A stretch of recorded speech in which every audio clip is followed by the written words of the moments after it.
So you're an entrepreneur and you're trying to grow and scale your business. In fact, you are even probably seeking some investments to grow or put that injection into a product or a service that you want to launch.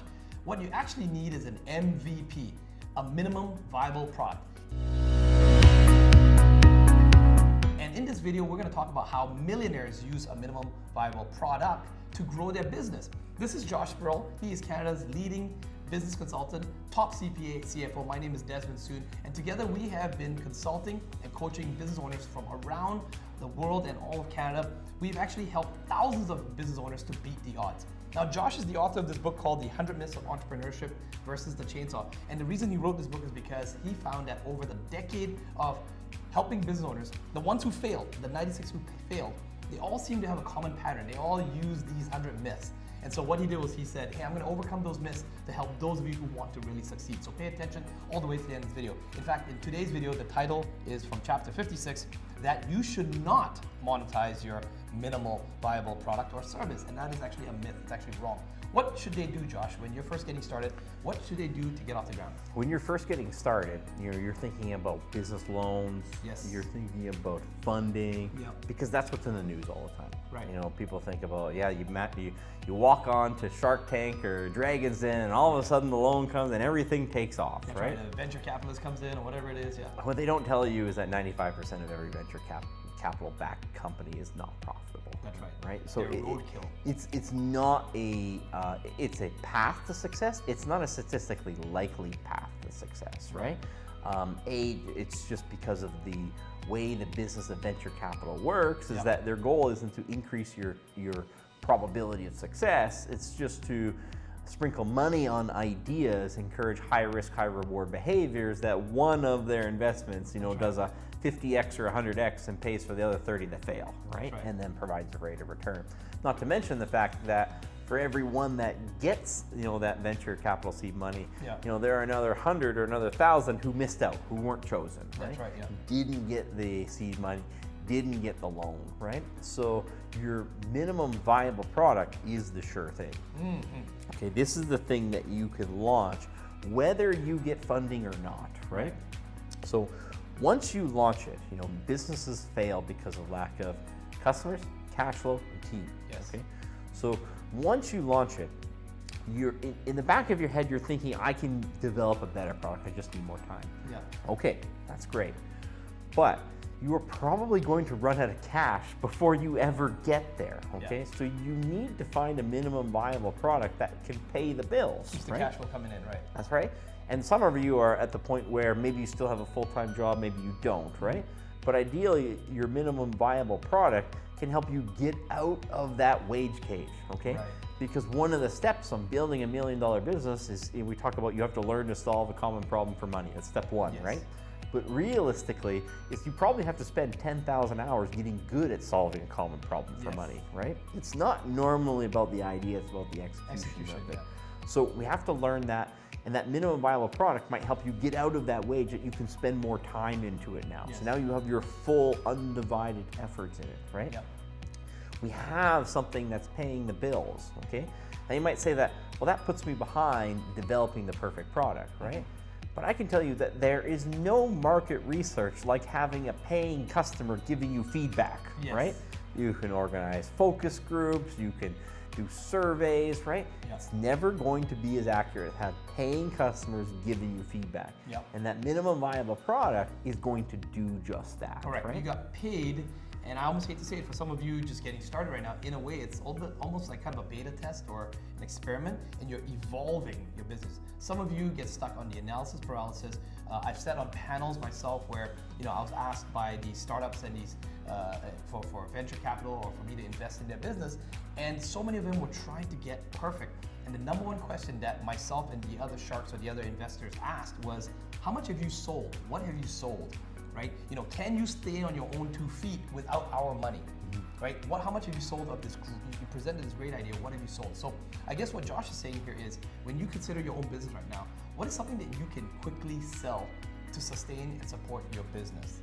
Right, Josh? Yeah, it's going to help you learn the market, ideally as close as practical to your dream product. Correct. Right?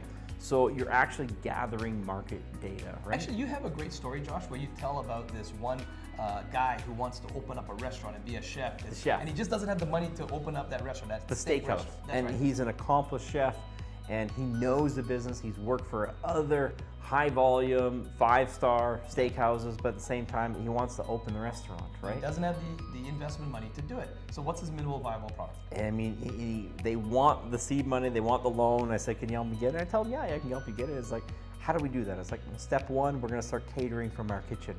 Home kitchen. Step 2, we're gonna buy a food truck and we're gonna go to events and increase our volume. Step 3, we're gonna buy another restaurant for pennies on the dollar that someone else walked away from. Not your ideal restaurant, but we can get it for cheap. Step 4, then we're gonna build that dream steakhouse that you wanted. That's right, and you've now got a couple of years of financials, of profitable financials. You can go to the bank's actually gonna give you the investment. That's right. And the problem is people say, well, how long is that gonna take? I was like, probably a decade. You wanna get started, right? Yeah. And some people will say, no, I don't wanna start, right?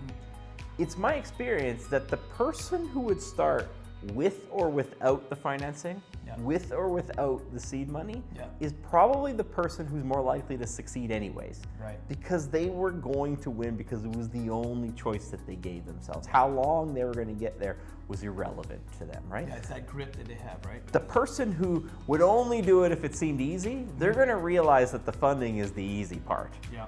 The execution is going to be the hard part, right? And so it's going to get hard with or without the funding. Yeah. It's just that some people are designed to deal with hard and some people are not.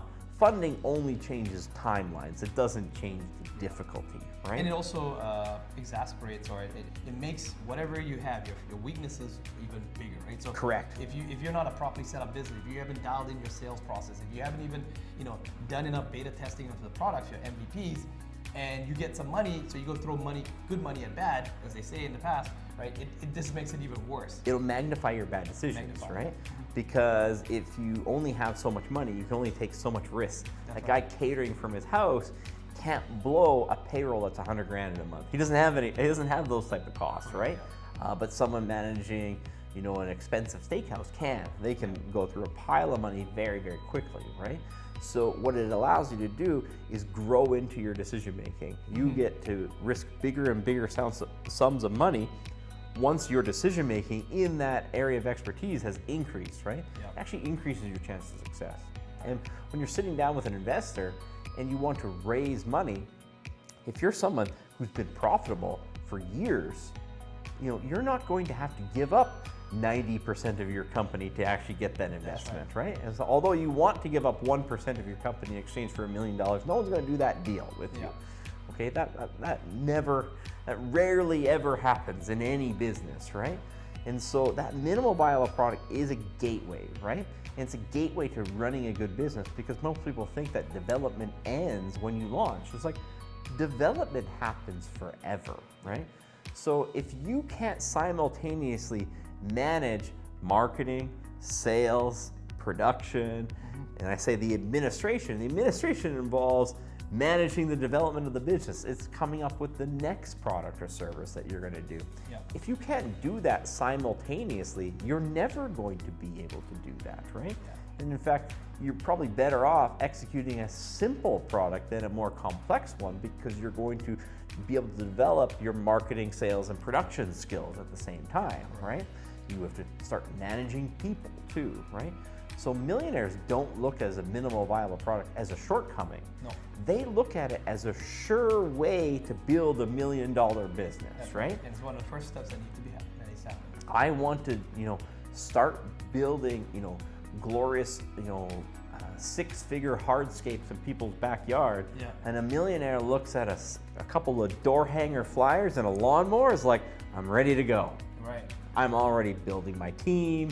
I'm doing market research. They are getting much further along than the guy who just sits in his basement and tries to come up with a better and better idea that's completely untested in the market.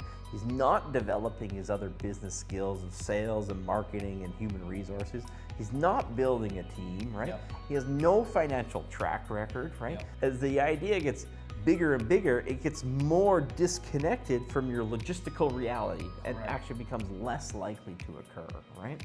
And so you need to stop looking at your minimal viable product as a failure. Some people have said, I think quoted as saying, if you're not embarrassed by your initial product offering, you started too late. Yeah, I think that was LinkedIn, the CEO of LinkedIn, where he basically said, if you're not embarrassed by your MVP, then you started way too late. I look at our financial planning document that's 30 some pages long. Version number 1 was 5 pages. Right. There was a whole pile of things that we're missing, right? Yep. But I could have spent in an infinite number of hours. Some of them I could have never have thought of unless I was getting in front of real customers And then day in, day out, right? Yep. It's the ultimate product development and feedback. That's right. And I think a true story, I mean, Steve Jobs, who created before the iPhones came out, was the iPods, the actual Walkman devices. And I remember the true story of that when he launched that. He didn't have a perfect product. In fact, that podium, had several units behind them because they didn't work. All of them, some worked on some functions, some didn't. And every time he just kept pulling one up and just showing to the audience, it looked like the same thing, but it was actually multiple different items. And he still went to market. He still launched it. It still did billions of dollars, and it revolutionized the whole world. So Josh, in these videos, we always give action items and we let entrepreneurs know something that they can actually physically do. What is something that they can do right now? What is something that the entrepreneurs watching this video can do right now as an MVP to actually get some results for their business? I'm talking to someone right there because I know you're sitting there right now, coming up with an idea, making that idea better. But you need something that you can sell in the next 30 days. Where you can generate a sale, because that minimal viable product is the #1 gateway to reach that visionary dream that you have. As an entrepreneur, you need the ability to be able to cast that vision and execute on that vision. And that execution starts with the minimal viable product. So unless you launch that minimal viable product, I mean the next 30 days, not 30 years or 30 months or 30 weeks, something that you can sell in 30 days, that is the gateway to achieving that vision. Sell and collect the cash in 30 days, or just sell and collect the cash within another 30 days after? The fact that you're making the sale is what matters, right?